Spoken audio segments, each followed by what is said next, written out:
internacionales de protección de los derechos humanos países de Estados Unidos.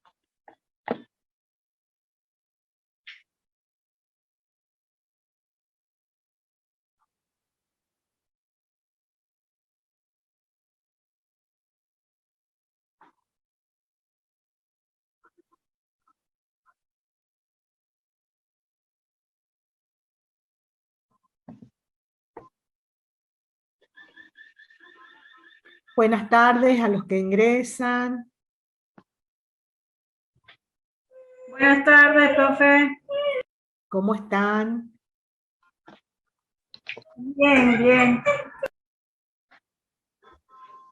Vamos a esperar 5 minutitos que vayan ingresando. Se están sumando.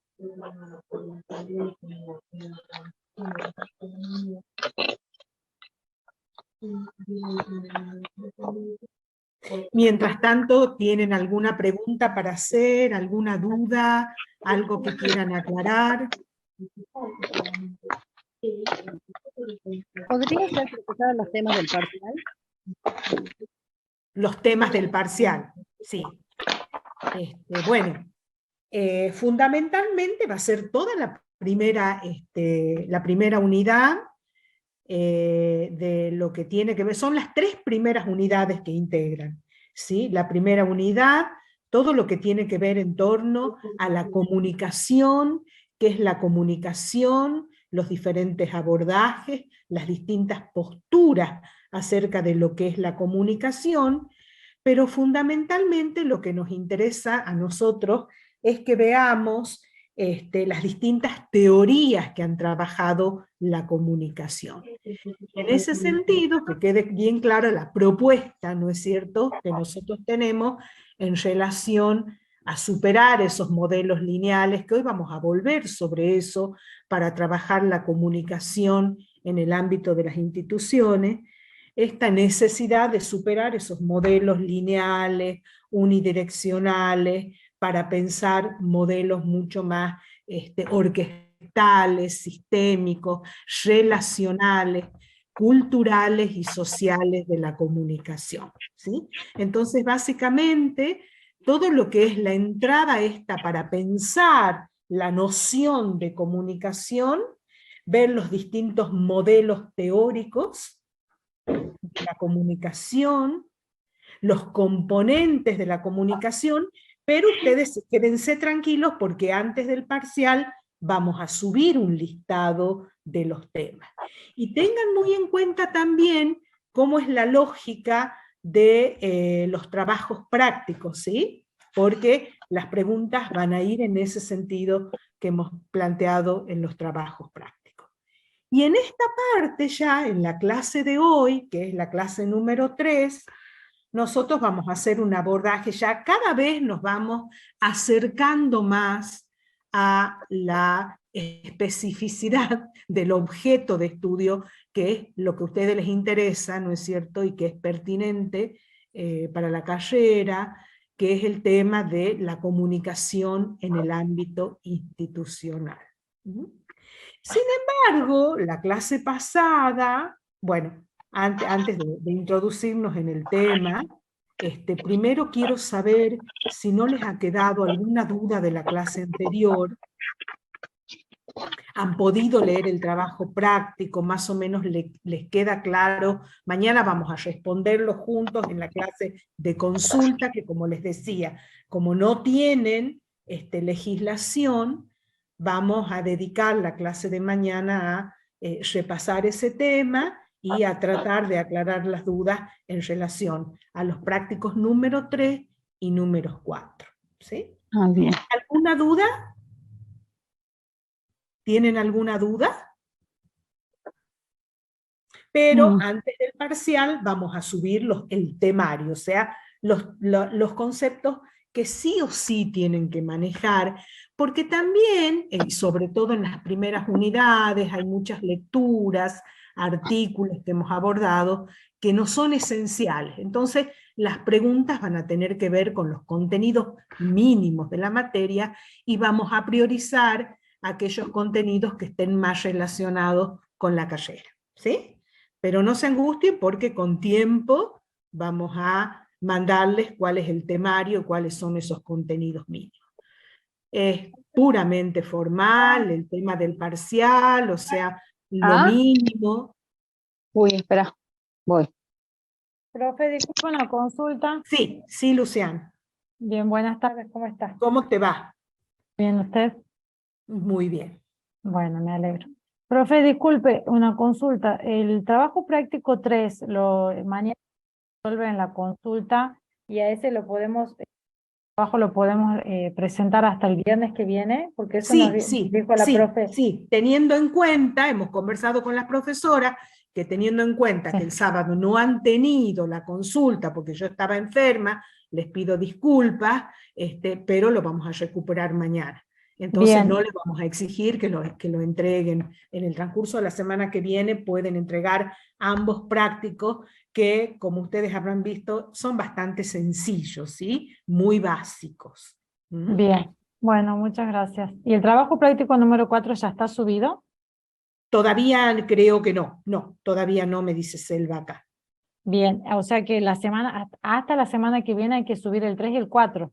Claro, porque la semana que viene no tienen clase, entonces entre la semana que viene y la otra semana pueden presentar los dos trabajos prácticos, ¿sí? Bueno, gracias, profe, muy amable. No, de nada. ¿Alguna otra pregunta? Les decía que, bueno, hoy poco a poco nos Profe, vamos disculpe. introduciendo más en el tema específico de la carrera, que tiene que ver básicamente con lo que son las instituciones, lo que son las diferencias entre la figura de la institución y de la organización propiamente dicha, para pensar la universidad como institución, pero también como organización administrativa, y pasar así ya a pensar la importancia de la comunicación en el ámbito de las organizaciones y de las instituciones, ¿sí? Básicamente, la comunicación interna, o sea, después vamos a ver específicamente todos los formatos, incluso vamos a abordar también la cuestión normativa, ¿sí? De cuáles son esas tipologías textuales, los géneros textuales, en el ámbito de la comunicación interna y de la comunicación externa de la institución universitaria, ¿sí? Entonces hoy vamos a dividir la clase en dos partes, una que nos ha quedado como colgadita, que en realidad en un principio la pensábamos como parte de la primera, de la segunda unidad, ¿sí? Pero se nos ha hecho muy, muy larga la clase pasada, entonces la hemos pateado para este eje. Un primer que me parece que es muy importante que analicemos el tema de las transformaciones en relación a las nuevas tecnologías de la comunicación y de la información. Las transformaciones que van más allá del ámbito de los soportes, de las tecnologías, y que tiene que ver con una nueva forma de encarar, ¿no es cierto?, el ecosistema comunicativo. Entonces, en la primera parte lo que vamos a hacer va a ser pensar, y en lo posible, si ustedes quieren aportar o discutir entre todos, cuáles son esos cambios que se han producido con la irrupción de Internet, ¿sí? De las plataformas, de la virtualidad, de las redes sociales, asumidas como un nuevo entorno comunicativo. ¿Qué ha cambiado en relación a los medios masivos de la comunicación y de lo que habíamos abordado en la clase anterior como la industria cultural, ¿sí? Entonces, para establecer bien las diferencias entre lo que ha sido el sistema de los medios masivos de comunicación y qué cambios introduce esta nueva posibilidad de la virtualidad, de la comunicación digital, de Internet, no solo en abstracto, no solo para nosotros como sujetos, para lo social, para las nuevas formas de comunicación interpersonal. Hemos visto en el transcurso de la pandemia cómo ha cambiado incluso todo lo que tiene que ver con las nuevas formas y las nuevas posibilidades que habría para la educación, ¿sí? Gracias a esas innovaciones es que hoy podemos sostener estas clases como virtuales, y sobre todo pensar cuál es la importancia también de esas innovaciones tecnológicas en el ámbito de la comunicación institucional y organizacional de la universidad. ¿Sí? La clase pasada, ¿qué hemos hecho? Hemos recuperado, hemos reconstruido, hemos hecho una suerte de genealogía de las diferentes miradas acerca de lo que eran los medios masivos de comunicación. Cómo funcionaban esos medios masivos de comunicación y las distintas teorías, ¿no es cierto? Hemos visto las teorías matemáticas, una teoría funcionalista, de la aguja hipodérmica, los cambios y las diferencias en relación a una mirada crítica, ¿sí?, de la comunicación masiva con la escuela de Frankfurt,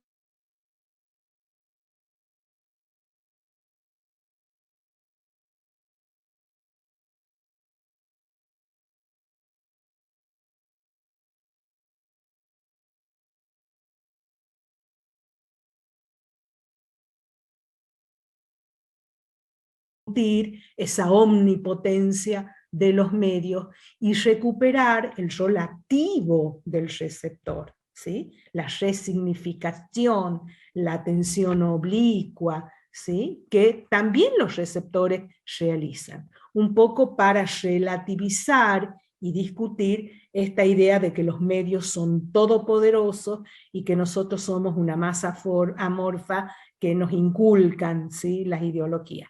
Siempre, siempre teniendo en cuenta y sin dejar de contemplar el poder, ¿sí?, de los medios, la función hegemónica que cumplen en la construcción de significado, que hoy vamos a ver qué pasa con las redes sociales y qué pasa con las plataformas.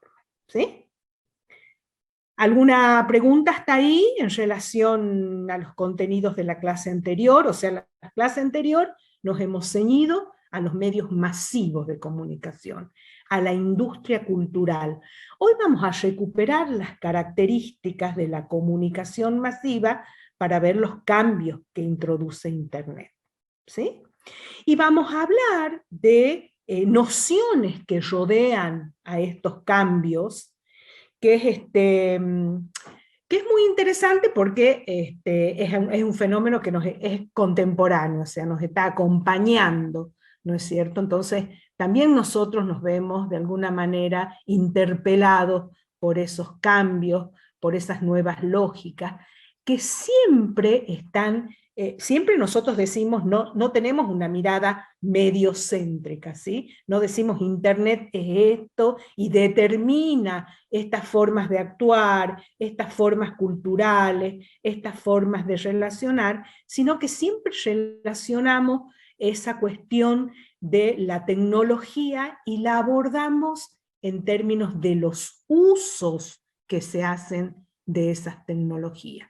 Hoy, por ejemplo, vamos a ver qué pasa con fenómenos como la posverdad, los discursos del odio, todo eso que estas tecnologías de alguna manera favorecen, ¿sí?, como caldo de cultivo. Pero también podemos ver otros aspectos que son positivos, y sobre todo después cuando analicemos cómo se pueden utilizar estas nuevas herramientas de la virtualidad para la comunicación institucional. Entonces siempre estamos tratando de no caer en los extremos, ni las visiones apocalípticas de que Internet es realmente el fin de la discusión democrática, el fin de los discursos verdaderos, ¿sí? Y también contemplar las posibilidades que abre. De hecho, cuando recién surge Internet como medio de comunicación no masivo, ya vamos a ver por qué no podemos decir que es un medio masivo de comunicación, pero sí es un medio para las masas, sí es un medio también de una difusión ampliada, cada vez más. Pero pensar también esas modificaciones que sobre todo se realizan en relación a los medios masivos de comunicación, pero a nosotros nos va a interesar fundamentalmente como una nueva herramienta de gestión en el ámbito de la comunicación institucional y en el ámbito de la comunicación organizacional de la universidad. ¿Sí? Entonces, hasta aquí, teoría de los medios masivos de comunicación. Hoy vamos a tratar de pensar la ruptura que realiza esta nueva lógica, este nuevo ecosistema, la virtualidad como un espacio que, por un lado, dice Manuel Castells, nosotros lo podemos abordar como una realidad paralela, la virtual, ¿no es cierto?, desterritorializada, dice él, pero hay otros autores que están discutiendo eso y dicen, bueno, ¿hasta qué punto es desterritorializada y paralela y hasta qué punto no forma parte ya de la realidad social y cultural que tenemos? ¿Sí? Bueno, entonces hemos caracterizado, vamos a volver a retomar las características de la comunicación masiva para hacer más claras las rupturas que introduce Internet, las fracturas, las innovaciones. ¿Sí?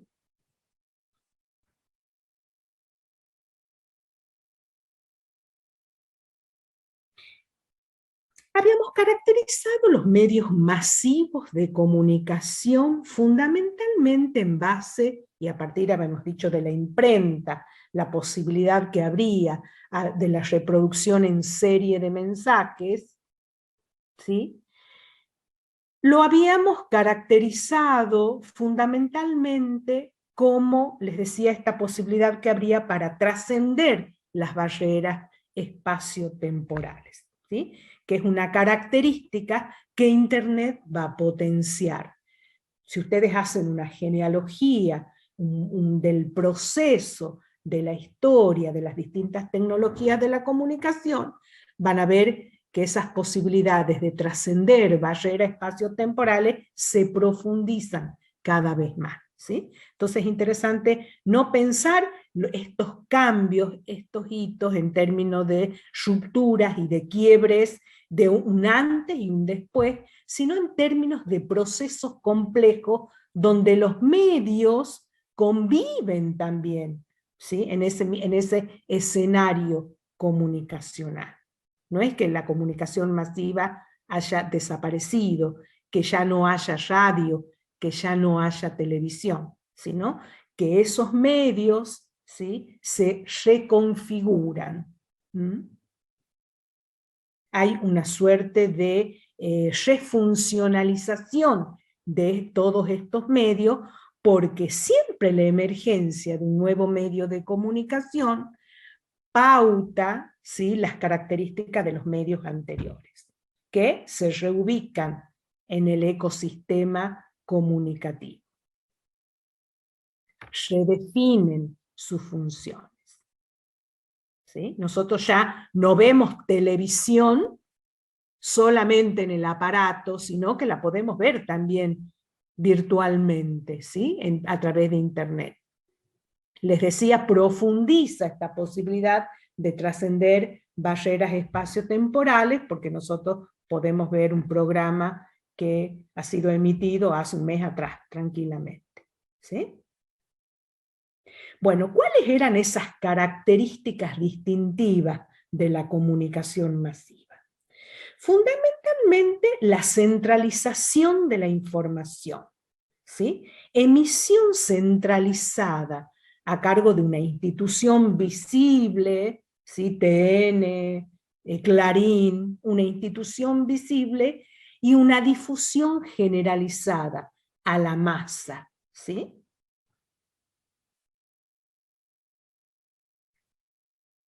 Vamos a ver cómo eso cambia con Internet. Entonces, centralización de la información, de la emisión, de la construcción de los mensajes, difusión generalizada, por eso se ha llamado medios masivos de comunicación, a la masa, ¿sí? Dirigida sobre todo a individuos atomizados. Otra característica es la rigidez de la programación. La televisión, la radio,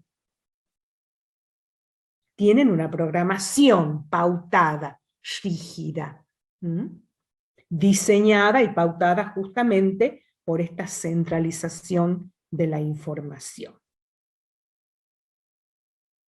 Otra característica es la estandarización de los productos, ¿sí? Hemos visto estos productos producidos en serie, ¿sí? Los programas, la reproducción de textos, la reproducción de géneros. Hay una estandarización genérica, temática,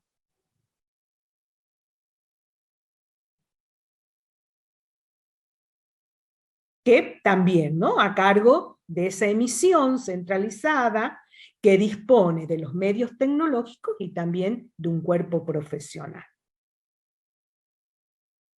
La regulación, y esto tomen nota porque esto va a ser un tema, es un tema de discusión en estos momentos, la regulación nacional de la información. Hay una regulación, una normativa estatal acerca del funcionamiento de los medios masivos o tradicionales, e Internet vamos a ver cómo escapa a esa regulación. ¿Sí? Algo muy importante también es la pasividad del consumidor, como hemos visto en, en las distintas teorías de la comunicación, como siempre han discutido en relación a esta masa de audiencias, de públicos, ¿sí?, atomizada, dispersa,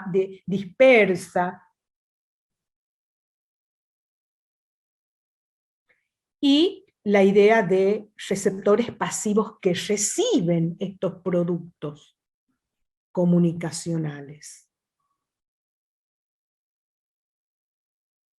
No intervienen, decía Marafiotti, lo citábamos la clase pasada, los sujetos, ¿sí?, los que intervienen en la comunicación, no intervienen de una forma horizontal, democrática, ¿sí?, sino que hay una centralización de la información dirigida a una audiencia.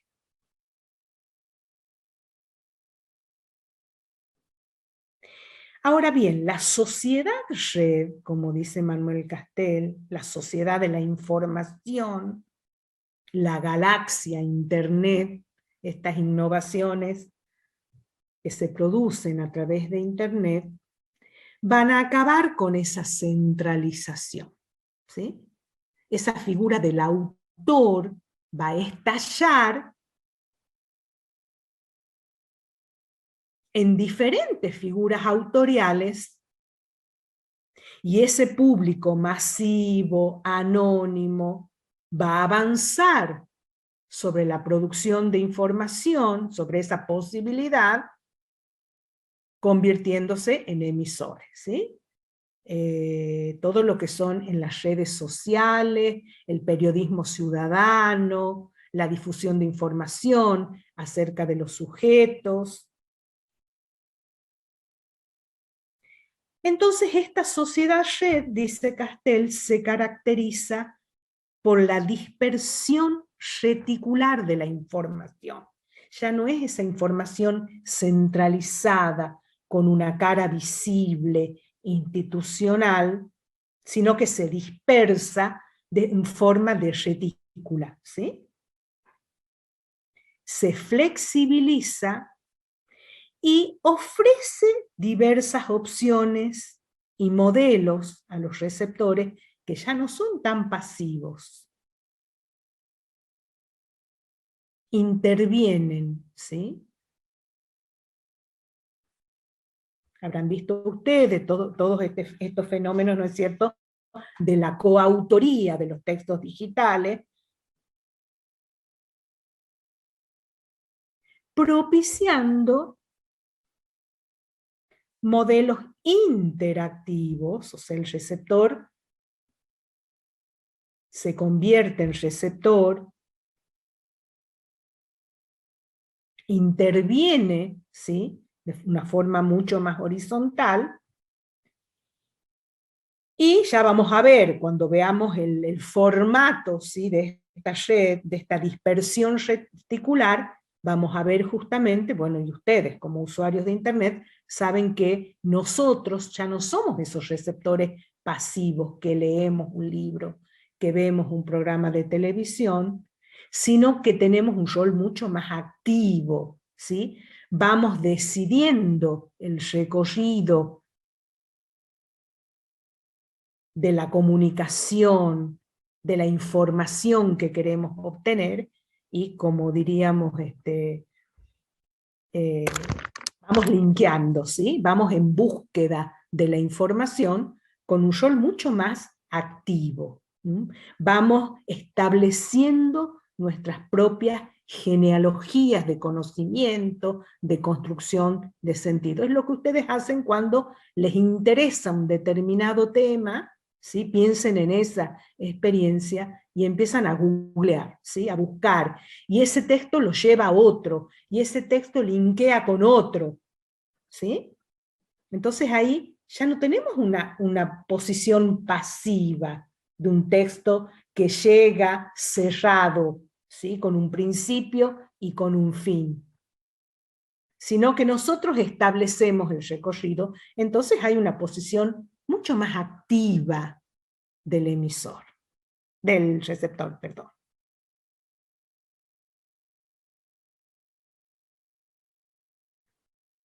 Entonces hay una descentralización, una disolución de lo masivo, y se produce la desmediatización, ¿sí? Ya no está mediando un determinado programa de televisión, de radio, una edición impresa de un diario, sino que nosotros accedemos de una forma mucho más directa a esa información.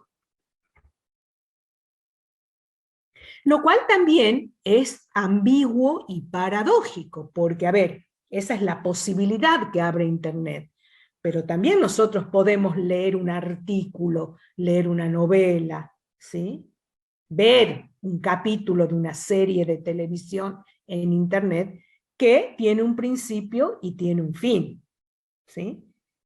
O sea, también es una posibilidad de acceder a esos formatos lineales, secuenciales. Pero abre otra posibilidad, que es la búsqueda, que es el recorrido, en lo que vamos a desarrollar después, que es un concepto clave para pensar Internet, que es la noción de hipertexto, del gran texto ese de Internet, donde está, si no toda, casi toda la información, ¿sí?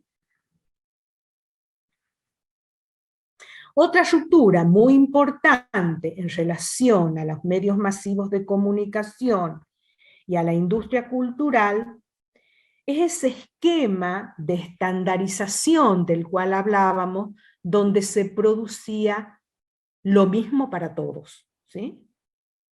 El mismo programa, el mismo artículo. En tanto Internet, y gracias a esta nueva posibilidad que abre de incursión del receptor como nuevo constructor del mensaje, una posición mucho más activa que se ha dado en llamar este papel del prosumidor, ¿sí? Ya no es ese receptor pasivo de un programa que está dado de antemano, de un texto que está diseñado de antemano por esa emisión centralizada, sino, como les decía, nosotros podemos escoger también esos recorridos y buscar activamente la información, construir nosotros esos datos también. Entonces, Perdón, profesora, dijo sí, prosumidor, prosumidor, sí, prosumidor. Todo esto, chicos, yo sé que ustedes, a mí también, particularmente cuando tomo clases, tomo nota, pero todo esto va a ser subido en la clase, todo está definido y explicado puntualmente, ¿sí? Todo esto que estoy desarrollando está en la clase total que la vamos a subir. Entonces, ese esquema de lo mismo para todos se de paso con Internet a un servicio, como dice María Teresa Quirós, que es una estudiosa sobre todo del rol de lo digital y de Internet en el ámbito educativo, dice, hay un servicio a domicilio y de acuerdo a los intereses de cada uno. Entonces, mucho más personalizado porque ahí justamente interviene el receptor, ¿sí? Como prosumidor, como coautor. Es muy importante, y esto tiene que ver con cuestiones políticas, geopolíticas, ¿sí? También repensar, porque todas estas cuestiones que se discuten, se han instalado en la agenda de la investigación en relación a las nuevas tecnologías de la comunicación y de la información, siempre se están revisando y siempre se están relativizando, ¿sí? De hecho, Internet surge en los años 90, fines de los años 90, y se instala como medio hegemónico, como el medio, el hipermedio, y hay una visión muy idealizada sobre las posibilidades que hace ese medio en relación al acceso igualitario de la información, que en esos años era interpretado como que habría las posibilidades también democratizadoras, ¿no?, de acceso a la información. Vamos a ver cómo todo eso después se discute.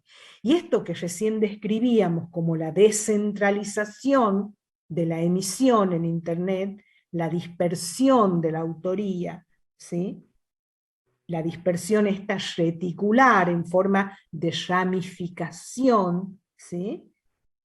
Ya no es esa emisión centralizada que baja a la masa, sino que hay una dispersión reticular. Piensen en esta imagen que Pischitelli trabaja mucho, metáforas para pensar lo que es el diseño de Internet como retícula, como telaraña, ¿sí? Como una tomografía computada, como un mapa, dice él, por ejemplo, de las autopistas, donde no hay una línea, ¿sí? No baja la información, sino que hay un recorrido dinámico de distintos accesos a la información. Esta descentralización de lo masivo, de la cual se ha hablado mucho, sobre todo en los primeros momentos, para caracterizar a Internet, también es discutida, ¿sí? Por ejemplo, analistas de la comunicación, y sobre todo los que les interesa la comunicación desde el punto de vista político, dice, bueno, ¿hasta qué punto hay una descentralización cuando asistimos a la concentración mediática, a los grandes monopolios, ¿sí?, que concentran no solamente en estos momentos todas las plataformas, ¿sí?, la propiedad de las redes sociales, sino que a través de ese nuevo soporte también concentran los medios tradicionales, ¿sí?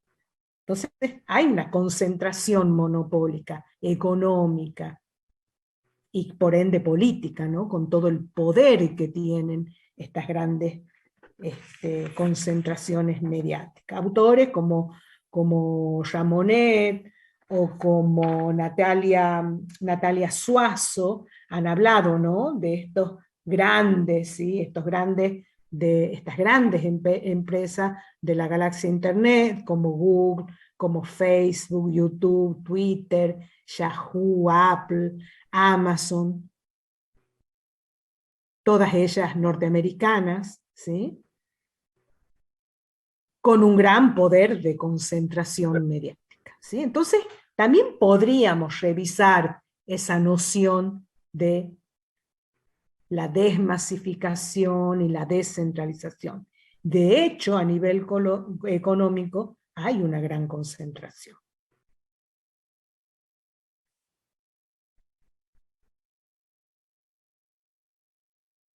Y Es también, más, creo que en relación a lo que decía usted, el profe, creo que las principales redes, ¿no es cierto? WhatsApp, Facebook y Instagram son del mismo dueño. claro. Entonces sí, hay una descentralización cuando nosotros decimos, por ejemplo, ¿quién es el autor de una página como Wikipedia? ¿Sí? Nosotros sabemos ahí que hay una construcción colectiva de esos textos. Ahí, en ese sentido, se piensa que no hay no hay un emisor identificado, ¿sí? Sino que hay una estructura colaborativa de diferentes emisores. Pero desde otro punto de vista también, hay una concentración de hecho económica, ¿sí? También hay otras miradas que no son tan apocalípticas y que contemplan a Internet como una apertura de posibilidades en relación a discutir los poderes, ¿sí? Autores como Snowden o como Julian Assange, ustedes saben, han utilizado esta herramienta de la digitalización y de la información digital para acceder a secretos de información. Entonces,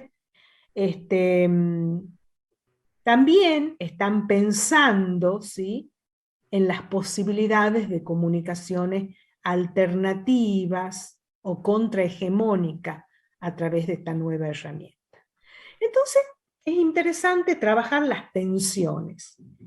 ¿Es un medio democratizador o no? ¿O tiene otras estrategias de manipulación?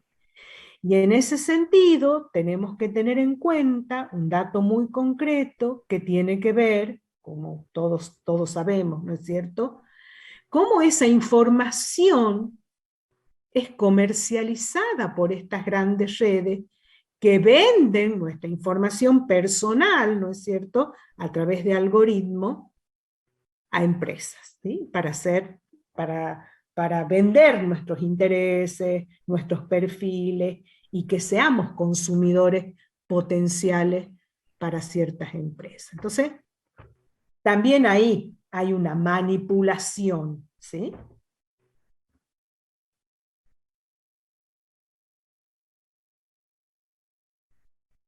Entonces, hay cierta centralización, sobre todo lo que tiene que ver con lo económico, los monopolios, que Ramonet incluso se dedica a trabajar como todas estas nuevas formas de comunicación, incluso, y esta concentración mediática, ha boicoteado a gobiernos latinoamericanos, ¿sí?, sobre todo en la primera década de este siglo.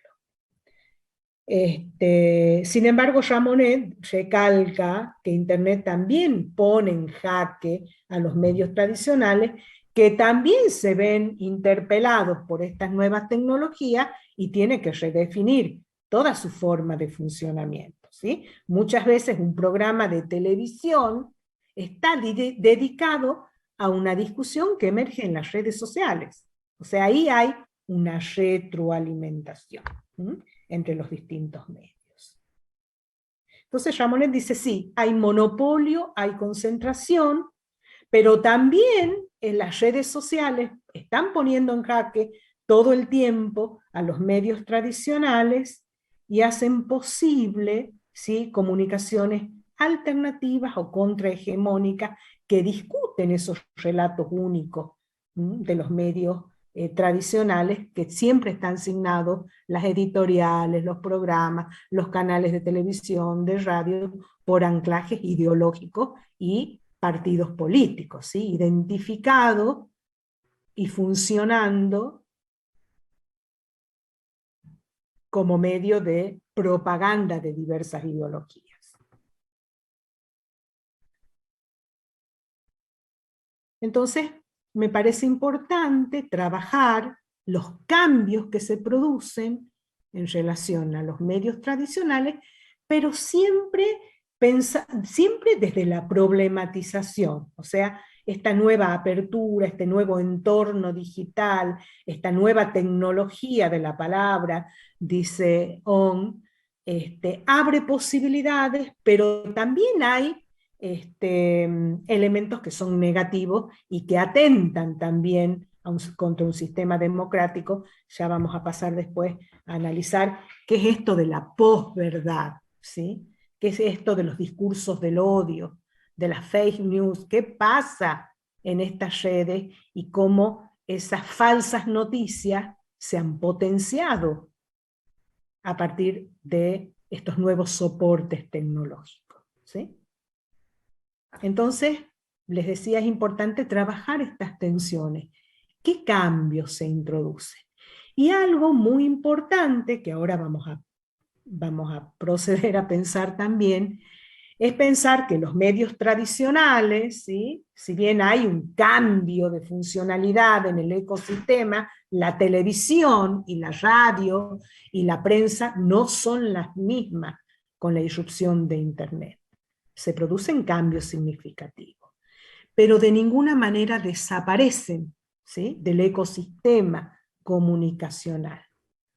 Redefinen sus funciones.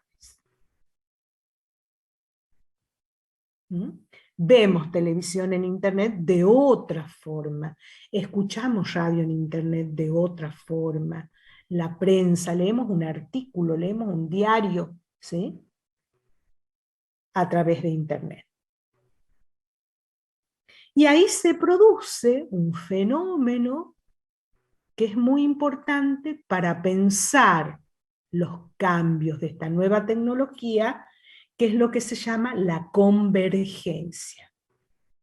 ¿Qué quiere decir esto? Que accedemos a la información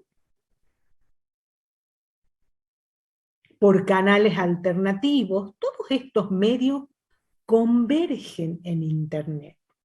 Internet posibilita la convergencia de todos los medios anteriores. Incluso, fíjense ustedes, el correo electrónico, ¿no es cierto? La carta.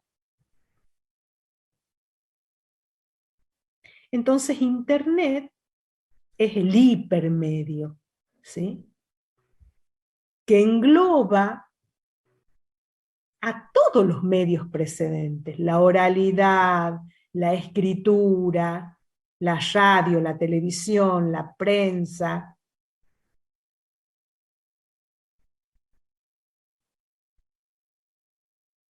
El teléfono, ¿sí? Entonces, por un lado, la convergencia implica que ya los límites entre el medio y el soporte tecnológico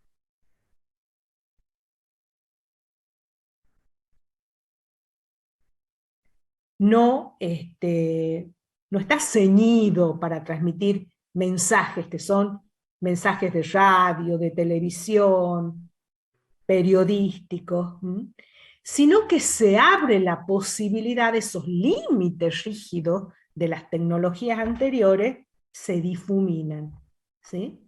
Entonces nosotros, como les decía, podemos acceder a esos mensajes y a esa información a través de Internet, donde convergen todos estos medios. Podemos entrar a YouTube y decir, ha habido un programa que ha hablado y ha analizado la relación de Cristina Kirchner con su hija. Si lo busco, lo veo. Un programa emitido hace una semana o 10 días atrás. ¿Sí? Podemos escuchar radio, podemos mandar un correo, O sea, todos los medios anteriores confluyen en este hipermedio que es Internet. Y al mismo tiempo hemos hablado también de un cambio del papel, del rol del receptor, que incursiona, ¿sí?, y que define los caminos, y que migra. Un estudioso perteneciente a los estudios culturales hace hincapié en eso para hablar de la convergencia. No tanto que todos los medios están presentes en Internet, sino la posibilidad que abre a comportamientos migratorios de las audiencias, que van eligiendo los distintos medios a través de Internet.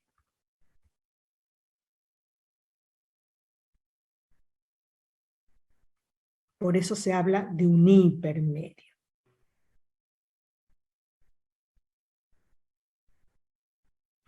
Y una característica muy importante, que ya vamos a ampliar cuando definamos lo que es el hipertexto, como esa red, ¿no es cierto?, que es el gran texto de Internet que engloba no solamente los medios tradicionales, los medios previos,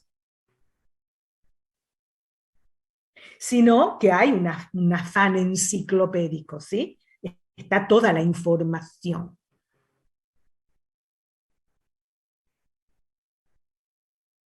Y que es abierta, ¿sí? Que siempre está abierta, que nunca se cierra.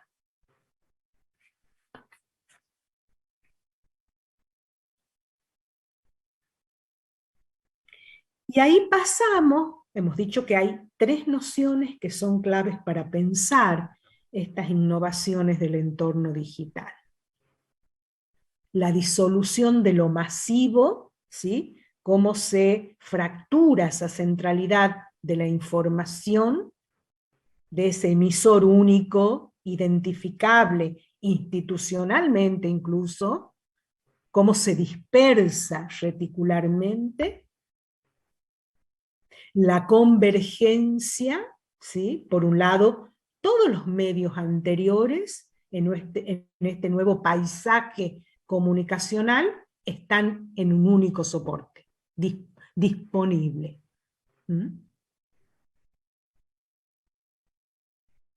Y al mismo tiempo el receptor, ¿sí?, va migrando, va cambiando y va eligiendo esos recorridos por distintos géneros. Qué sé yo, pienso en un ejemplo de una investigación, pienso en lo mío, por supuesto, que es lo más cercano, ¿sí? Una investigación en torno a el rol de las redes en la circulación de los discursos del odio. Entonces yo entro a Internet, no tengo una biblioteca como antes, con toda la bibliografía que discute ese tema, pero entro a Internet y voy realizando recorridos, y en ese recorrido puedo sumar entrevistas, audios, programas de televisión, ensayos, ¿sí?, una multiplicidad de géneros que conviven en ese hipertexto, que engloba las diferentes manifestaciones genéricas anteriores, ¿sí? Entonces este sería otro concepto clave para pensar esto del hipertexto, ¿sí? No está previsto, esto sí no está pero sí me parece importante, y aparte es una curiosidad también, no está en el material y no está previsto que ustedes lo sepan ni nada, pero bueno, capaz que muchos manejan esa información. Todo este diseño de la cartografía, del mapa, de esto que es Internet, que tiene una figura, como les decía, reticular, ¿sí?, de telaraña, de cañería, ¿sí?, de dispersión reticular, de rizoma, sino de raíz ya, de distintos caminos que conducen a la información. está muy relacionada también con los orígenes de Internet, ¿sí? ¿Sabe algunos de ustedes cuáles son los orígenes? ¿Dónde nace como idea, como propuesta, como proyecto esta idea de hipertexto, de una red de comunicación? Sí, Juan. Creo que nace después de la Segunda Guerra Mundial. Bien, sí, Estados Unidos pensaba de que, bueno, que ante cualquier ataque iba a poder, digamos, cortar su comunicación militar. Entonces habían hecho, ¿no es cierto?, diferentes centros que se comunicaban aleatoriamente con otros centros de comunicación. Es por bien, eso que se crea esta suerte de WWW, que es World Wide Web, ¿no es cierto?, como sí, una telaraña de ancho mundial, ¿no es cierto?, la bien. llaman. Bueno, en realidad WWW, esta red global es posterior, ¿sí? Ya recién se afianza como red global 80 y se afianza en los años 90 y se hace un medio masivo en los 2000. Pero en los orígenes, ¿sí? Está muy bien esto que vos señalabas, la cuestión de pensar un sistema de comunicación en el ámbito de la Guerra Fría, ¿sí? De la bipolaridad ideológica, militar, entre Estados Unidos y la Unión Soviética, en un clima de competencia por los avances tecnológicos, sobre todo en el ámbito nuclear, ¿no? Y las amenazas, lo que ha sido la crisis de los misiles. Entonces, una competencia en el ámbito militar y también un clima de temor ante una posibilidad concreta de un ataque nuclear por parte de Rusia. Entonces, ¿qué hace el gobierno de Eisenhower en la década de los 50? Sí, en esa época, ¿no es cierto?, de tensión, tiene como un grupo de asesores, de investigadores, y hay un personaje también que es el personaje épico que trasciende siempre cuando se habla de la historia de Internet, al cual se le encarga esta misión de pensar un sistema comunicativo que sea descentralizado. ¿Por qué? Para que frente a la amenaza de un ataque militar, la información no se pierda, sino que pueda circular por caminos alternativos, ¿sí? Y se preserve. Porque ese sistema comunicativo de la década de los 50 era vulnerable a un ataque nuclear. Entonces, pensar en una comunicación distribuida en forma de retícula, ¿sí?, con un alto grado de redundancia, o sea, se puede acceder a esa información por caminos alternativos, para sortear de ese modo un ataque nuclear, ¿sí? Entonces, ese mapa, esa idea del hipertexto como el gran texto, que no es lineal, que no es secuencial. Nosotros nos sentamos a leer un libro. Hay una linealidad, una secuencia, ¿sí? Vemos una obra de teatro, escuchamos un programa de ruido. Son textos y son mensajes construidos linealmente, secuencialmente. ¿Mm? En Internet hay una multiplicidad de caminos, se rompe esa linealidad. ¿Mm? Es la estructura digital, el hipertexto, que supone simultáneamente varias cosas, ¿sí?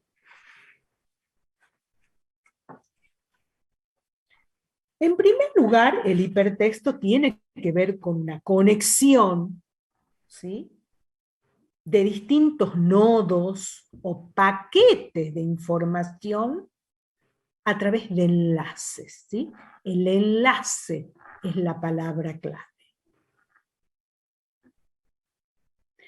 Como les decía, la información ya no está centralizada, está distribuida, hay una multiplicidad de rutas y de canales para llegar a la información que se actualiza y se organiza automáticamente en Internet. Esta red global, el hipertexto, que engloba todas las tecnologías de la comunicación anteriores, toda la información, o al menos pretende que esté toda la información, no es absolutamente toda, hay muchas cosas que no están en Internet, tienen una organización automática. Y también una visión enciclopédica, ¿sí? Está toda la información, se accede a toda la información que este prosumidor busca. Este recorrido individual, personalizado, donde hay una descentralización de la emisión, ya no es un autor que escribe un cuento, que escribe un artículo, que produce un programa de radio, que tiene un comienzo, un desarrollo, un final, un mensaje, explícito o no, sino que es este lector, este receptor, estas audiencias mucho más activas, que van decidiendo el qué, el cómo, el dónde acceden a esa información. Y van construyendo sus propios recorridos de construcción de conocimiento de una forma constructiva.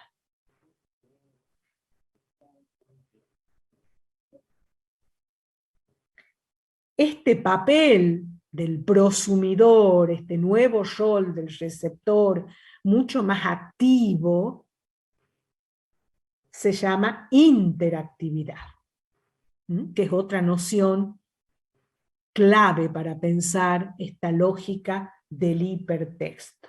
El hipertexto es muchas cosas, ¿no? Es un tipo para definir la comunicación digital, es una nueva forma de textualidad caracterizada justamente por este recorrido múltiple, esta multiplicidad de caminos, de rutas para llegar a la información, pero fundamentalmente este nuevo rol del receptor que va decidiendo, que va pautando cómo llega a esa información, ¿sí? Un rol mucho más activo. También, como en el tema de la centralización, hay muchas discusiones al respecto, ¿no? O sea, bueno, no, dicen algunos, hay que tener cuidado porque también nosotros a través de Internet podemos acceder a textos cerrados, ¿sí? Leer un cuento, leer un artículo, ver un capítulo de una serie, ¿sí? Son secuencias cerradas donde nosotros vemos eso, principio, desarrollo y final, y no necesariamente vamos construyendo, ¿sí? Pero abren, como les decía yo, la posibilidad, sobre todo, y en el ámbito de la curiosidad, de la investigación, de recorrer nosotros, ¿no es cierto?, de armar nosotros nuestro propio recorrido y nuestro propio proceso de acceso a la información. Entonces, recapitulemos, hipertexto, ¿no es cierto?, como el gran formato, el mapa, ese ecosistema que es Internet, caracterizado por la descentralización de lo masivo, por la convergencia de todos los formatos y de todos los medios anteriores, pero que todavía funcionan en ese ecosistema. Interactividad, ¿sí?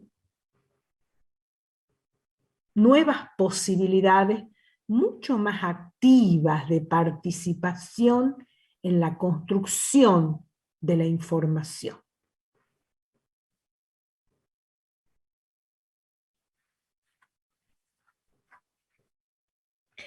También en este punto hay distintas lecturas y distintas informaciones y distintas análisis en relación a lo que es esto del hipertexto, que discuten que esto comience con Internet. Hay textos literarios, como por ejemplo el clásico Rayuela de Julio Cortázar, donde el mismo autor, ¿sí?, rompe con la linealidad de la historia y propone otras rutas de acceso, otras rutas alternativas, ¿sí? La literatura se ha ocupado mucho de esta noción de lo hipertextual.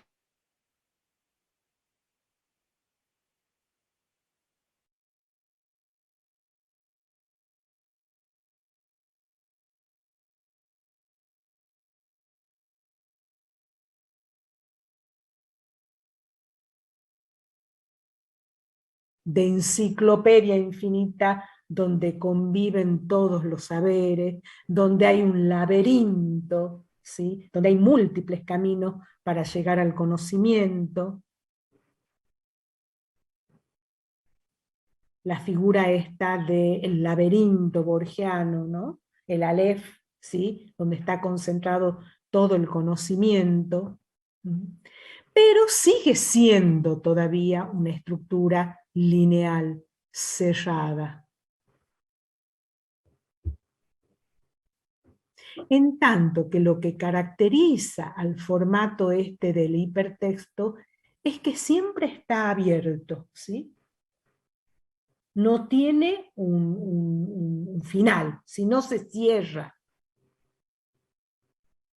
Y no hay un sentido o un significado como nosotros buscamos en la literatura, ¿sí?, o en un texto filosófico, un mensaje, un significado, un sentido. No, eso está abierto a la búsqueda del receptor, que puede ser infinita, ¿sí?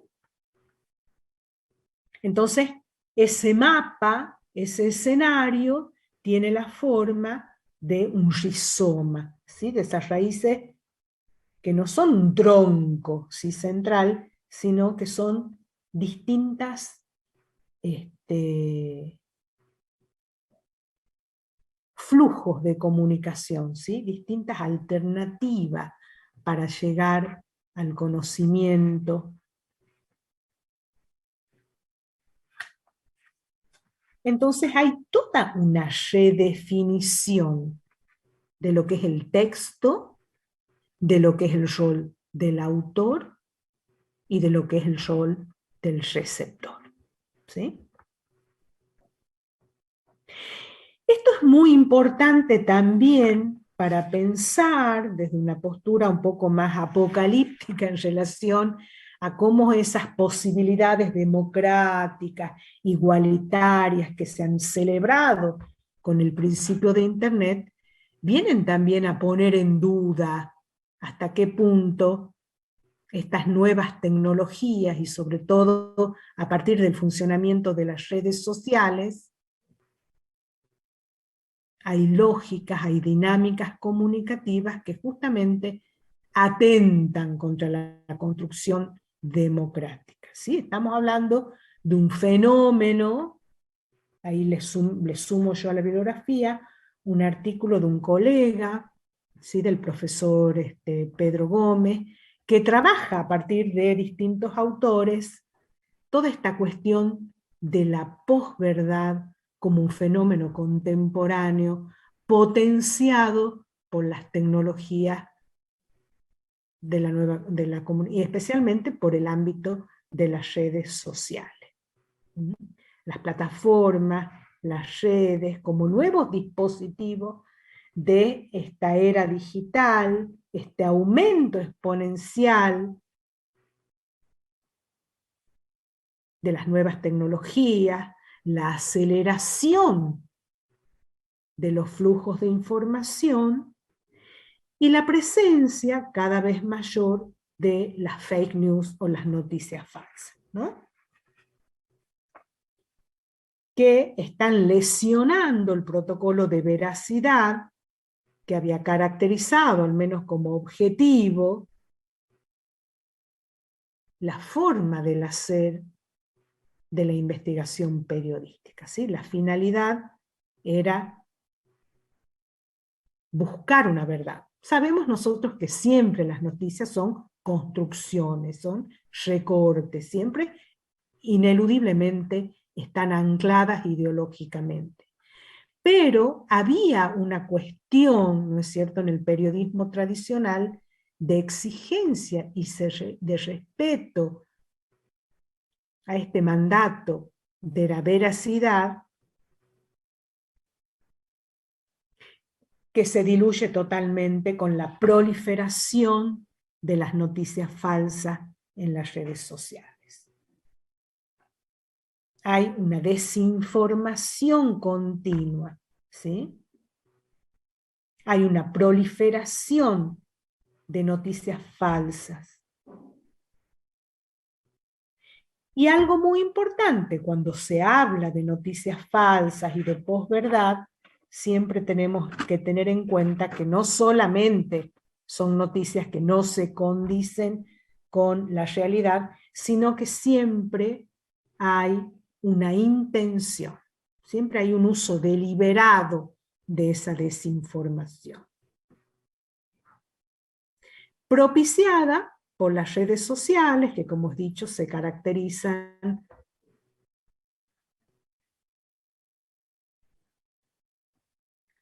o algunas páginas, ¿no?, sobre todo, donde hay una producción participativa de la información, donde hay anonimato, ¿sí?, de la autoría, en relación a la autoría, ocultamiento de las fuentes.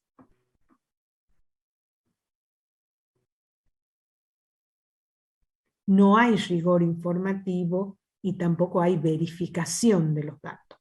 Entonces, las redes sociales se convierten en un escenario propicio, en un caldo de cultivo para la proliferación de estas noticias falsas, que tienen, por un lado, bueno, a la característica que es de forma deliberada, ¿sí? No es que hay una falta de información, un desconocimiento ingenuo, sino que hay una intención.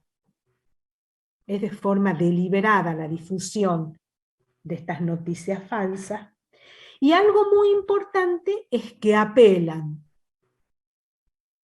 a la emocionalidad de las audiencias.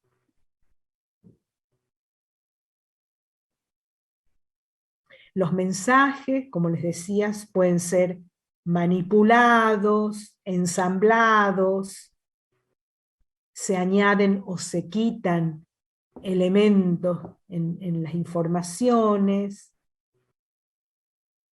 se reencuadra la información, se recontextualiza, se le reasigna otro sentido, pero hay dos cosas y dos características que tienen que ver con este fenómeno. Uno, hemos dicho que hay una intención, son construcciones deliberadas, ¿sí?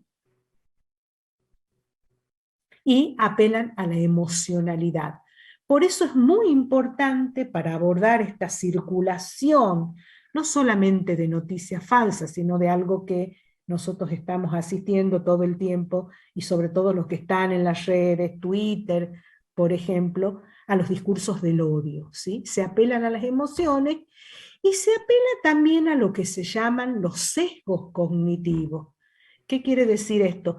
Este sentido de pertenencia a algunas grupalidades, a la polarización ideológica, política, ¿sí?, donde estas noticias falsas tienden a reafirmar esos sesgos. O sea, lo que hacen los sujetos, lo que hacen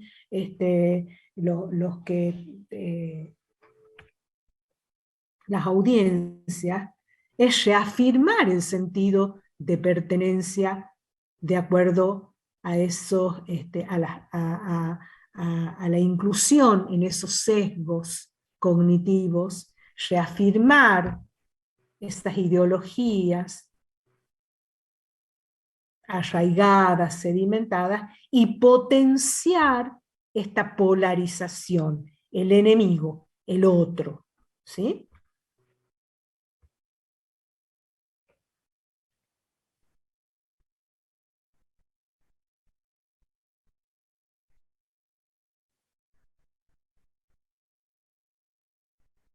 Y otra característica también es que, fíjense también, ya hemos hablado de del prosumidor, ¿sí? De un rol más activo de las audiencias que eligen los recorridos para la construcción de significado.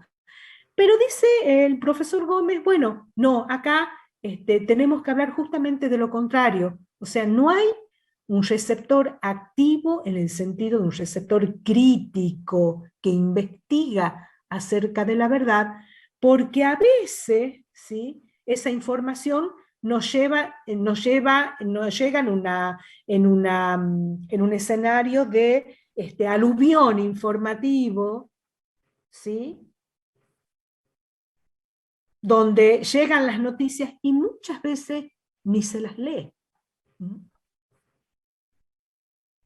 Es un repertorio diverso que convive con los estados, con las fotos, con los enlaces, con las noticias, y a veces no leemos atentamente esas noticias, entonces a veces se dan titulares que después en el cuerpo del texto no tienen nada que ver con esa titulación.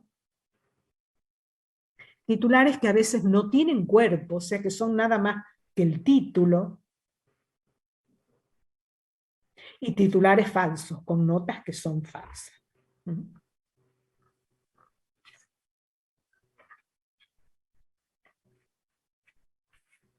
Y por otro lado, hay una dependencia también del periodismo tradicional en relación a las redes sociales. Ya hemos hablado de esta cuestión de la convergencia. Vemos un programa de televisión que gira en torno a una discusión en redes sociales.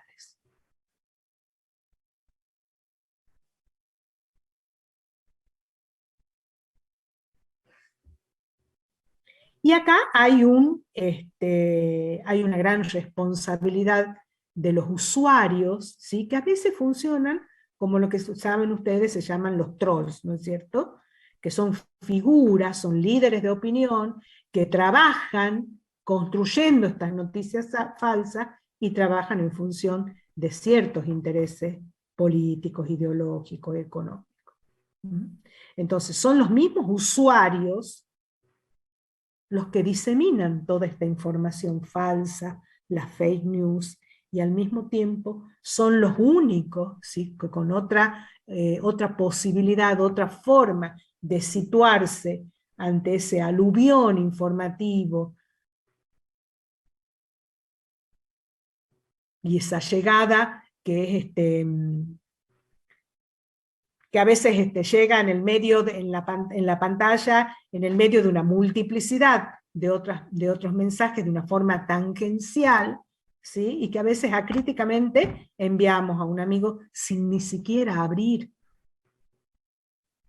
ese artículo. Entonces son los usuarios los que tienen en última instancia esa responsabilidad. Ay, cómo se nos ha ido el tiempo. Bueno, lo mismo vamos a avanzar, ¿sí?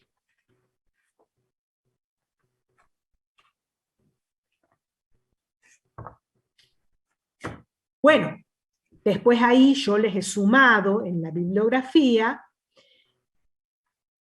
la cuestión, porque decíamos la primera clase, ¿no?, para hablar de las tecnologías de la comunicación, que nosotros no tenemos que tener una actitud determinista y mediocéntrica en relación a los medios. O sea, Internet no es un medio malo ni bueno en sí mismo, sino tener en cuenta siempre los usos, ¿sí? Puede haber usos positivos, ¿sí?, las posibilidades de una información alternativa, popular, contrahegemónica, a partir de las redes sociales, escenarios que se han convocado a través de las redes sociales, escenarios de discusión, luchas populares, pero por otro lado también todo este ámbito como caldo de cultivo para la circulación de la posverdad, de las noticias falsas, de los discursos del odio. O sea, depende del uso de la tecnología. La tecnología no tenemos que tener una visión esencialista y decir, la televisión es negativa, el cine, como decíamos que leía Adorno, en su época es alienante, ¿sí? Nosotros decíamos, bueno, pero en ese momento hay un cine de vanguardia, ¿sí? Que está discutiendo el statu quo, que está discutiendo el poder. Entonces lo mismo con Internet, pensar en las posibilidades que se abren a través de esta herramienta y pensar también la responsabilidad como usuarios de las redes sociales o de las lecturas de noticias y todo este tema normativo. Es algo muy importante también cuando hablábamos de las características de los medios masivos de comunicación, hablábamos del control estatal de la programación, ¿sí? Acá, frente a este nuevo fenómeno, ¿sí? De la posverdad, de la difamación, del anonimato, de las noticias falsas, de los discursos del odio, no hay una regulación estatal. La regulación todavía está ceñida al ámbito de las mismas plataformas, ¿sí? Todos los que son los chequeados de las noticias falsas provienen de las mismas plataformas. Entonces, ¿a nosotros qué nos interesa ya para incursionar en lo propio, digamos, en el tema que a nosotros nos interesa? Es pensar las posibilidades que abre la comunicación digital, la virtualidad, las nuevas redes sociales en el ámbito de la comunicación institucional universitaria. Comunicación interna y comunicación externa. Las redes vienen a abrir nuevas posibilidades para este intercambio, ¿sí? Con los usuarios, con el público de las universidades públicas. Ya no es como antes, una comunicación interna ceñida al circuito administrativo, ¿sí? Que sí lo vamos a ver, cuáles son las tipologías textuales, los textos administrativos, los formatos. No se reduce a eso, sino que la virtualidad también abre la posibilidad de una comunicación interna diferente y hacia el público.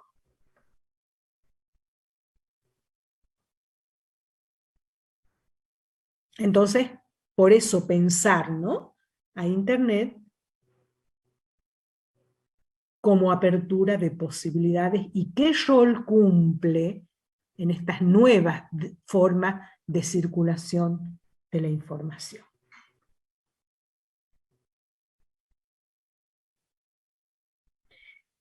Como punto de partida, no sé que hayan subido un artículo. ¿De qué es, chicos? Ángel Melichi. Cursos, innovación, no sé qué. Han subido un link.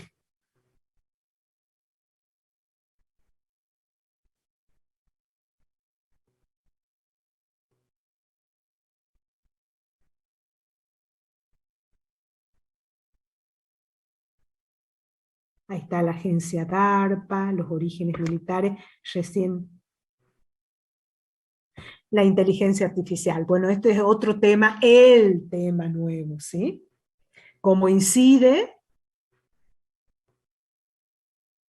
la inteligencia artificial, y ahí también, como lo que venimos viendo, o sea, los usos de la inteligencia artificial y posturas de tipo apocalíptica o integrada en relación a todo lo que se puede extraer de la inteligencia artificial para el mejor funcionamiento y administración, en el caso que vamos a analizar nosotros, de las universidades,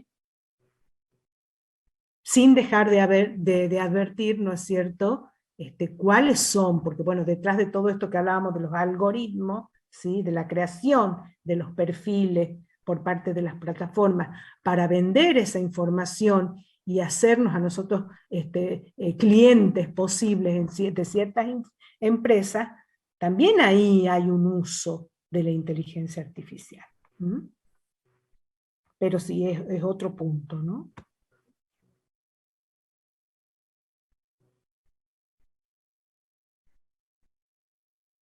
Estoy leyéndolo. Hay personas que no pueden ingresar, me dicen aún, están todos admitidos.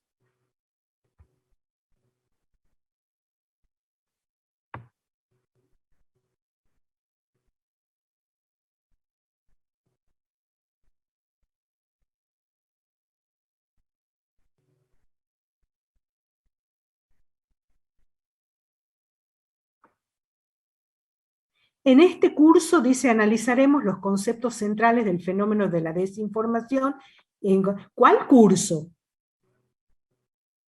No sé a qué se refieren ahí. ¿Algo que han cursado ustedes el año pasado, o están cursando, o un curso?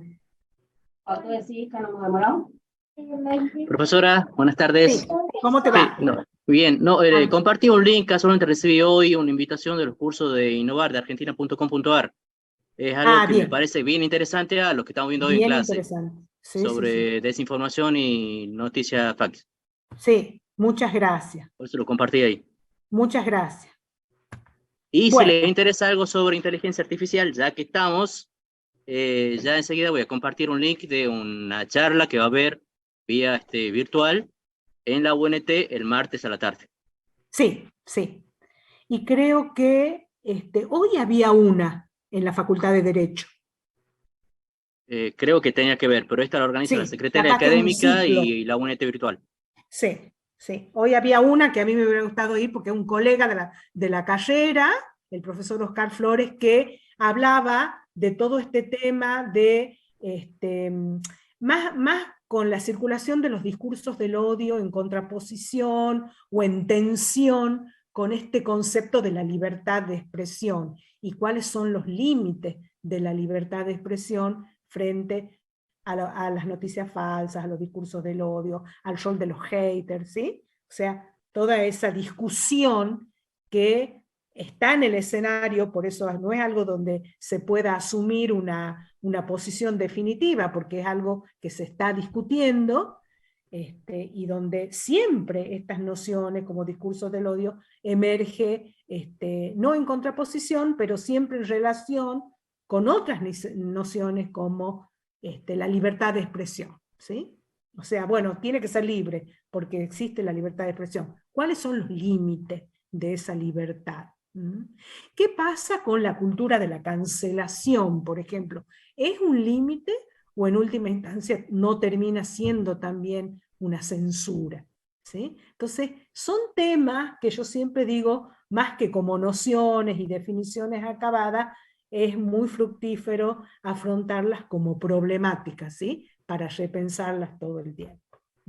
Y por supuesto hay especialistas y gente que está en el tema, nosotros nada más hacemos como una propuesta para pensar y para repensar cuáles son los desafíos, cómo nos interpelan estas nuevas tecnologías, qué posibilidades abre y qué peligros presenta también, ¿sí? ¿Cuáles son las autoridades que tienen que tener a cargo la regulación, la normativización de todas estas cuestiones como la posverdad, los discursos del odio? ¿A quién le compete? ¿Sí? Bueno. Vamos a pasar ahora a un tema que es muy importante, vamos a ver hasta dónde llegamos, pero es un tema muy claro, ¿sí? Mucho más sencillo en el abordaje que el anterior, y que tiene que ver con dos nociones que a nosotros nos interesa particularmente, porque la materia se llama comunicación en el ámbito de la organización y la gestión, ¿no es cierto? Entonces, como punto de partida, con las profesoras hemos pensado que primero tenemos que ver qué es esto de una institución, qué es una organización. ¿la UNT es una institución o es una organización? ¿Qué piensan ustedes?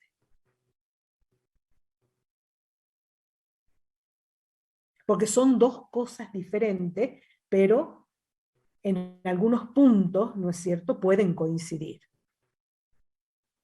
Bueno, legalmente, ¿no es cierto? Está definida por la Ley de Educación Superior, la 24521, como una institución.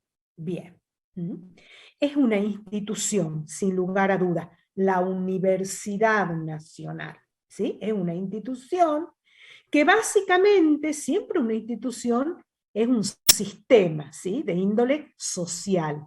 Siempre la pensamos, y ahí volvemos a Williams, que es un representante de los estudios culturales que hemos abordado, como una suerte de mediación entre la cultura y la sociedad. La institución viene, digamos, a sistematizar social y corporativamente, cooperativamente, normaliza el comportamiento de los individuos en una sociedad. Pero es un concepto mucho más amplio, mucho más abarcador, más abstracto que el de organización, ¿sí?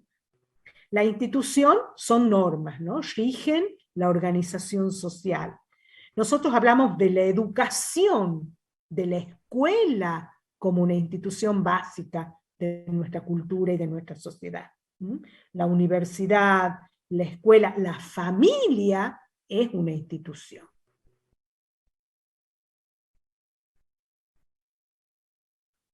Ahora, la organización es algo mucho más, más restringido, si se quiere, y tiene en cuenta la estructura y el sistema administrativo.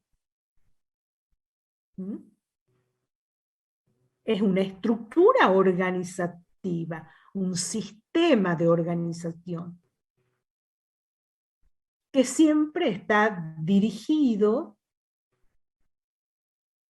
a la realización de diferentes metas u objetivos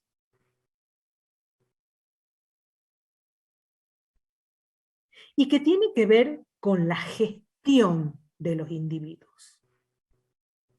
Entonces, la organización sería cómo se organiza, cómo se administra, cómo se gestiona la institución. Porque nosotros hablamos de la institución universidad, ustedes en legislación han hecho una historia de la universidad, de cómo una institución incluso que trasciende límites territoriales y temporales y muy arraigada en nuestra cultura occidental. Ahora, la organización UNT no necesariamente es la misma que la organización de la Universidad de Frankfurt cuando surge en la Edad Media, ¿sí? Entonces, se organizan de diferente manera, pero la institución es la misma, ¿sí? La familia es una institución de nuestra cultura occidental, ¿sí?, que se va redefiniendo. Ustedes saben que esa formación, esa institución va cambiando con los cambios sociales y culturales y se va reformulando y reconfigurando. Pero es una institución todavía operativa, muy fuerte en la cultura. Ahora, ¿cómo se organiza? ¿Cómo se coordinan las distintas acciones de los que integran la organización? ¿Cómo se gestiona esa institución? ¿Cómo se la administra? ¿Cuáles son los objetivos inmediatos y a largo plazo? Eso va cambiando, ¿sí? Entonces nosotros podemos abordar a la universidad como institución y como organización.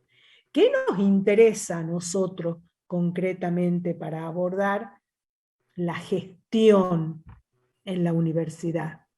El tema de la organización, ¿no es cierto? ¿Cómo se organiza? ¿Cómo se regula administrativamente? ¿Qué función cumplen en esa organización los distintos actores sociales? de qué manera se relacionan entre sí a nivel interno y a nivel externo, ¿sí? Como comunidad universitaria, pero cómo se relacionan con los públicos, con el medio, con la sociedad. Y ahí es muy importante el tema que a nosotros nos compete, que es la función de la comunicación, ¿sí? Que puede ser formalizada, nosotros después nos vamos a incursionar en cómo es el circuito administrativo, cómo se informan las decisiones, lo que es una resolución, lo que es un informe.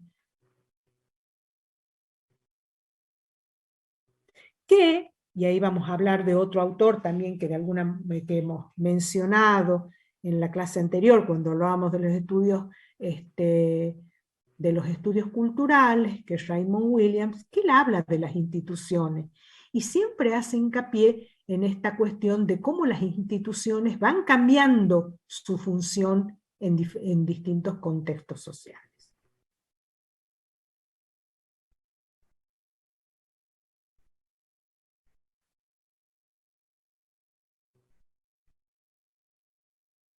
Y es muy importante porque Williams, cuando habla de la institución, dice de alguna manera la institución sirve para mediar entre la cultura, la sociedad, lo político, los poderes.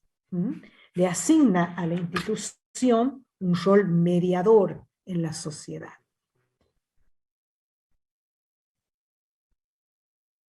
Y es muy interesante porque él habla de la institución y su rol organizativo en la sociedad, pero hace hincapié en un elemento muy importante a la hora de leer las instituciones en la historia de una cultura, que él llama lo sedimentado, que es lo heredado culturalmente, ¿sí? Cuando nosotros pensamos la institución universitaria, hay toda una ideología en relación a la función social de la universidad, a los objetivos de la universidad, a la historia, ¿sí? Lo sedimentado. Es muy importante a la hora de pensar las instituciones, porque son una herencia. Williams habla de una tradición, ¿sí? Que son estos elementos que él llama residuales en una cultura, que todavía perviven, pero que son muy fuertes y muy operativos, ¿sí? Con la universidad pasa eso, ¿no es cierto? Circula en el imaginario toda una tradición de esa institución educativa, pública en nuestro país, laica, ¿sí? Ven cómo nuestro país tiene características que no las tienen otros países, ¿sí? Entonces, es una institución de la cultura occidental, con una larga trayectoria, una genealogía concreta, pero que se va resituando y funcionando y organizándose de diferente manera en distintos contextos, ¿sí? Donde lo ideológico, lo político, lo económico, o sea, todas las otras dimensiones culturales inciden, no determinan, pero sí pautan y ejercen límites, dicen Williams, todas las demás prácticas, ¿sí? Entonces, ¿a nosotros qué nos va a interesar? La organización, ¿sí? Sí, pensamos esa institución, universidad, pero a nosotros nos interesa cómo se organiza, ¿sí? Administrativamente, qué funciones cumplen al interior de esa organización, las distintas funciones de sus integrantes, los actores sociales, y el rol clave de la comunicación, como una herramienta de la gestión. Entonces Williams dice, es muy importante esta cuestión de lo residual, ¿sí? De la tradición. Y esa tradición no es mera memoria y mera herencia crítica, sino que esa tradición es un recorte del pasado. que es lo que todavía funciona. Hay cosas que ya han dejado de funcionar, ¿no es cierto?, en esta institución, en esta organización universitaria. Porque ya no son operativas, porque ya no son funcionales al contexto actual. Pero es muy fuerte lo sedimentado. Y ahí él habla del juego en las instituciones y en este juego de lo residual, de la memoria, de una tensión, dice él, que se da en las instituciones entre lo que es esa fuerza heredada, que todavía es muy operativa y muy significativa. Piensen ustedes en la resistencia que ofrece la universidad paga, ¿sí? Para pagar para estudiar, o sea, porque hay una tradición muy fuerte y muy arraigada en el imaginario de la universidad gratuita. Hay elementos, dice Williams, en las instituciones que son arcaicos, o sea, que ya no tienen razón de ser, ¿sí? Qué sé yo, hay tecnologías que ya no se utilizan en la universidad, porque ya no son operativos, ya no son funcionales. Son arcaicos, ¿sí? Son desechables. Y hay elementos que tienen que ver con esta reactualización constante, que es lo que Williams llama los elementos emergentes, ¿sí? Bueno, hablábamos recién. ¿Qué pasa con la digitalización y estas nuevas tecnologías como herramienta de gestión en la administración de la universidad? Es un elemento nuevo, emergente, ¿sí? Entonces, en esa tensión funcionan las instituciones. Lo residual,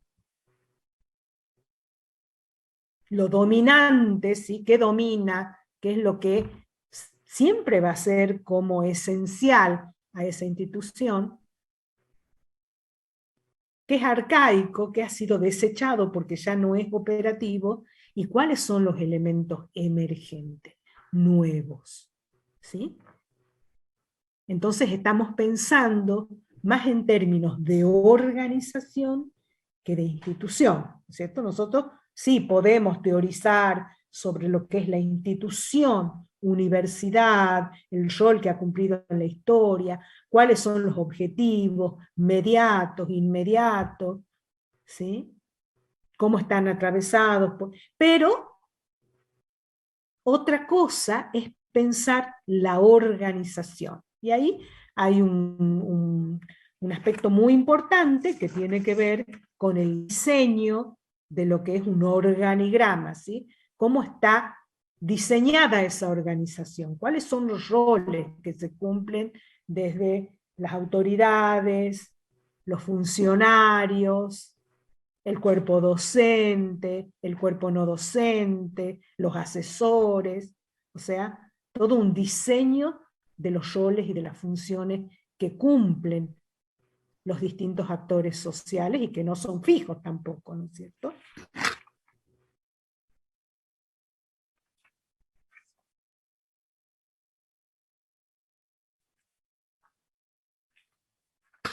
Entonces, la organización, y esto acá es muy importante pensarla en términos de una coordinación planificada de actividades, ¿sí? Que implica necesariamente una división del trabajo para que funcione como sistema integrado de distintas funciones, valga la redundancia, siempre dirigidas a una meta, siempre hay un fin.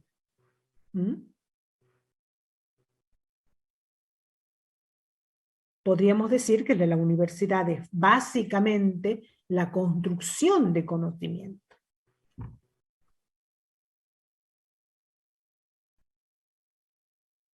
Entonces también, además, hablábamos recién del organigrama, hay una jerarquía de actividades y funciones específicas para cada actor social en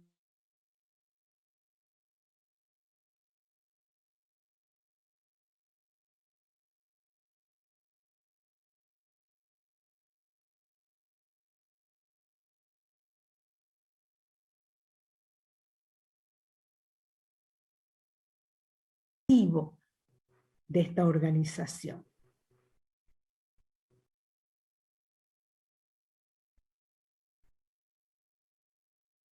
Y ese organigrama se diseña, ¿sí?, en relación al nivel de responsabilidad que tienen los distintos actores. Hay un nivel que es estratégico, que es el que toma decisiones, otro que es táctico, ¿sí?, que organiza, una rama administrativa especializada, y un nivel operativo, que es el que ejecuta operaciones y tareas específicas, mucho más rutinarias, ¿sí?, que no tienen un poder de decisión, pero que ejecutan tareas. Y también hay tareas de apoyo, ¿sí?, que son circunstanciales, de asesoría, puntuales, a cargo de especialistas.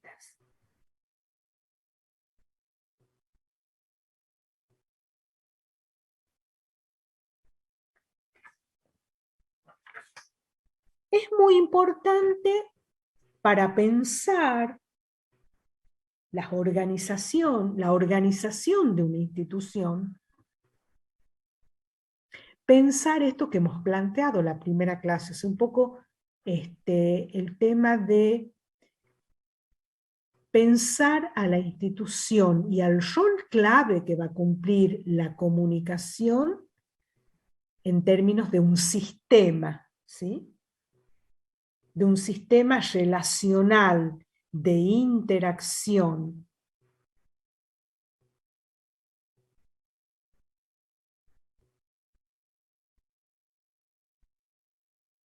Y cuando hablábamos de organización, ahí seguimos de cerca a un autor, que ahí yo les agregué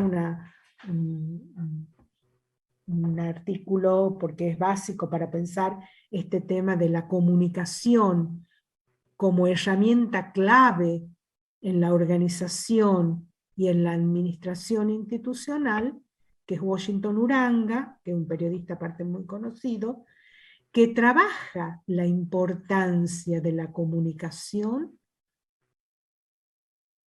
al interior de las organizaciones, una comunicación que es externa y que tiene mucho que ver con la necesidad de mostrar a la comunidad una imagen de la institución. Una marca, ¿sí?, dirían desde el punto de vista del marketing. Y él destaca esta cuestión de la comunicación, del rol clave que cumple en la administración universitaria, en este caso, ¿no?, en la administración institucional, dice él,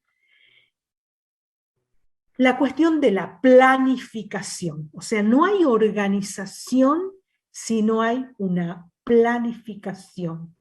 Y esa planificación implica necesariamente establecer cuáles van a ser las estrategias para cumplir los objetivos prefijados. O sea, tiene que haber una visión, dice él, utópica, de futuro, de objetivos a lograr, de qué queremos que sea esa institución. Y el comunicador ahí cumple un rol muy importante, porque no solo, dice él, se limita a hacer circular la información, sino que tiene un rol activo, de intervención, de incidencia para lograr objetivos concretos. Entonces, estrategias, planificación, gestión, se vinculan con un objetivo que es lograr la eficacia en el funcionamiento de esa institución y donde el rol de la comunicación va a cumplir un papel clave.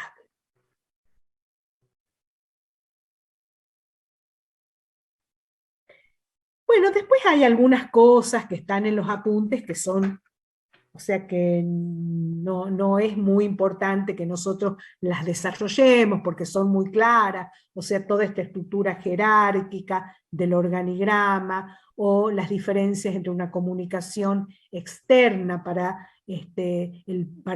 la comunidad, una comunicación interna, las diferencias entre una organización legal, ¿sí? Y otra que no tiene una estructura normativa, ¿sí? O corresponde a la ley, con fines de lucro, sin fines de lucro, permanentes o transitorias,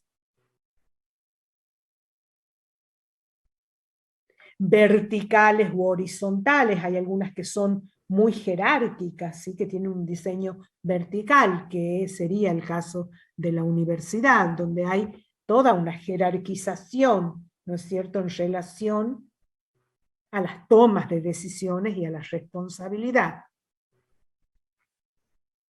Y hay organizaciones que son mucho más horizontales, qué sé yo, pensamos en las cooperativas, ¿no es cierto?,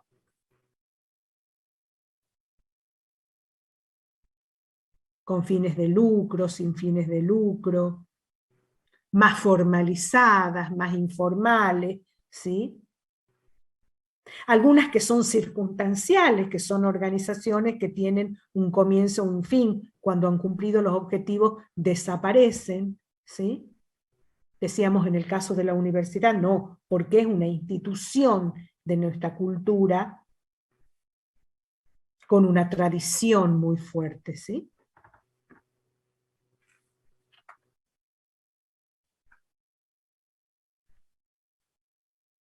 Los tipos de comunicación, los flujos de comunicación, o sea, son conceptos que son como muy claros, descendentes, cuando provienen de la autoridad de forma vertical, ascendentes, cuando hay una comunicación hacia la autoridad, como una demanda, por ejemplo, diagonal, cuando se comunican sectores que no pertenecen necesariamente a la misma área administrativa, pero que necesitan información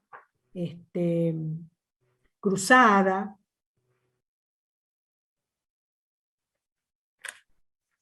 Bueno, cuestiones que ustedes conocen mucho más que yo, por supuesto. ¿Sí?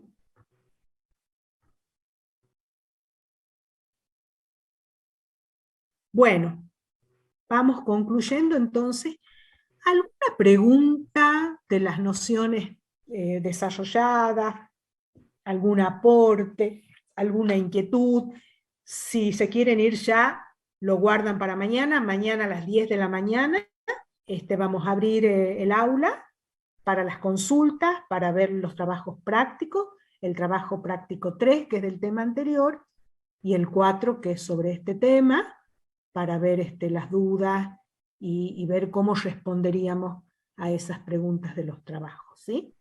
Les prometemos, no solamente me han reclamado ya varios alumnos en la facultad el programa definitivo, pasa que lo estamos reformulando al que se ha dado en años anteriores en la tecnicatura, y por supuesto, previo al parcial, un listado de los temas que sí o sí se incluyen, y donde muchos de estos temas que son laterales o menos significativos no van a estar incluidos. Les repito que para el parcial tienen que tener en cuenta esas preguntas que hacemos en los prácticos, ¿sí? Más o menos los prácticos les sirven como una guía de cómo responder esas cuestiones, ¿sí?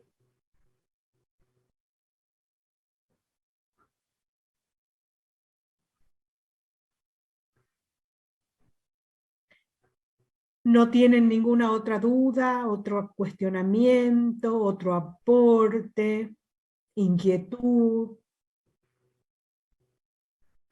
¿Duda? Sí, Juan.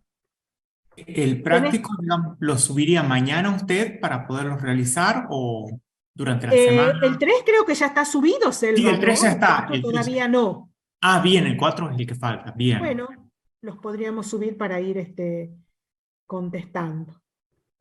El 3 sí ya está y el 4 había que diseñarlo, todavía le faltaba un poquito, no sé si va a estar para mañana que lo podamos subir. Bueno, Habría que cualquier cosa, si controlarlo. las chicas no llegan a formatearlo, los leemos acá, les leo yo cuáles son las opciones, por dónde van a ir las preguntas, ¿sí? Pero es bastante básico y bastante sencillo. ¿Mm? Y también la clase está toda escrita y armada. Todo lo que hemos desarrollado está todo en el material escrito, ¿sí? Les debíamos el PowerPoint de esta clase, pero ya no hemos llegado a tanto. Bueno, nos vemos mañana para los que quieran seguir trabajando y los que no se quedan a dormir o se van a tomar café al centro, pero mañana yo estoy a disposición, ¿sí? De 10 a 2. ¿Mm? Gracias, hasta luego. Tomo la clase teórica de legislación. Ahí preguntan que nunca les llegó el número de comisión, una cosa así. Es que no estamos divididos en comisiones. Hemos tomado las 2 ayudantes, todos los estudiantes, digamos. Es aleatorio, no estamos trabajando en comisiones. Igual ustedes, cualquier duda o problema en el aula virtual nos preguntan. Sí estamos viendo permanentemente con Hilde el aula virtual. O en el espacio también de las consultas sincrónicas, ¿sí? Los parciales van a ser, yo eso quiero, por supuesto, que lean todo, que se involucren con los temas y demás, pero van a ser bastante sencillos y básicos, como son los trabajos prácticos, ¿no? Muy básicos, ¿no? Por supuesto, toda la bibliografía a ustedes les sirve para ampliar, para aclarar, pero no necesitan escribir 3 páginas ni estudiar sobre todo lo que es la noción de hipertexto, las características de una institución, o sea, lo básico, ¿sí?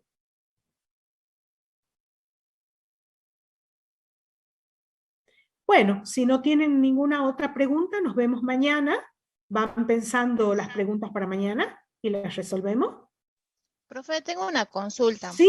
Hace rato quise entrar para ver el formulario del TP1, en su momento, digamos, las preguntas, y no me sale, no me figura. Creo que no pueden acceder ya a los formularios de ustedes, a los que ya están cerrados, ya no pueden acceder, creo. Ya le voy a preguntar bien a Hilde, porque eso dice, vos entrás y dice, ya no se puede acceder, no se pueden recibir más respuestas, es porque lo cerramos para poder empezar a corregirlos y demás. No, sí, ya tengo la nota, pero en su momento me figuraba revisión, y ahora como quise volver a verlo, no, para empezar a estudiar no me sale ya.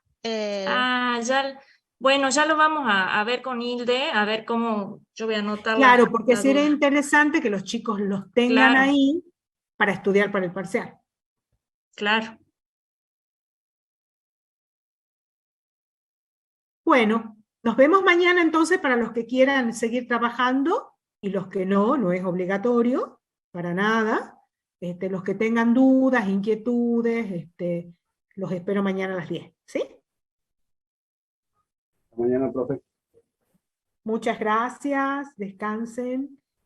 Buenas tardes. Feliz Día del Trabajador, para los que no los vean, feliz Día del Trabajador.